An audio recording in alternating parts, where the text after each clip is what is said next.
اور امام رضی اللہ تعالیٰ عنہ اپنے رفقا کو لیتے ہیں اور آپ کے ساتھ چند صحابہ بھی ہوتے ہیں۔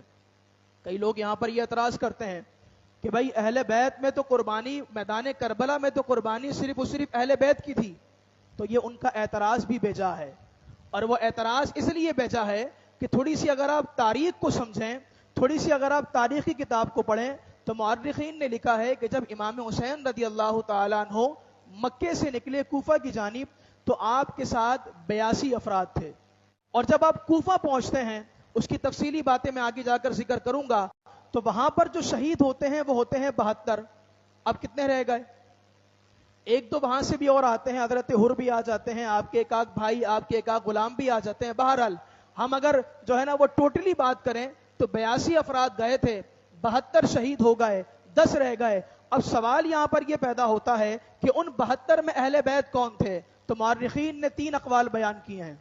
بعض نے کہا ہے کہ ان 72 میں سے 19 افراد اہل بیت کے تھے، بعض نے کہا کہ ان 72 میں سے 20 افراد اہل بیت کے تھے، اور بعض نے کہا کہ ان 72 میں سے 21 افراد اہل بیت کے تھے۔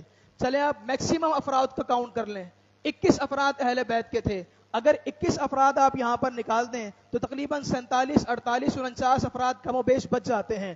اب سوال یہاں پر یہ پیدا ہوتا ہے کہ بقیہ افراد کون تھے؟ تو علماء نے لکھا ہے کہ ان بچے ہوئے افراد میں سے 9، ایک قول کے مطابق 10 اور ایک قول کے مطابق 11 افراد نبی کریم علیہ الصلوۃ والسلام کے صحابہ کرام تھے۔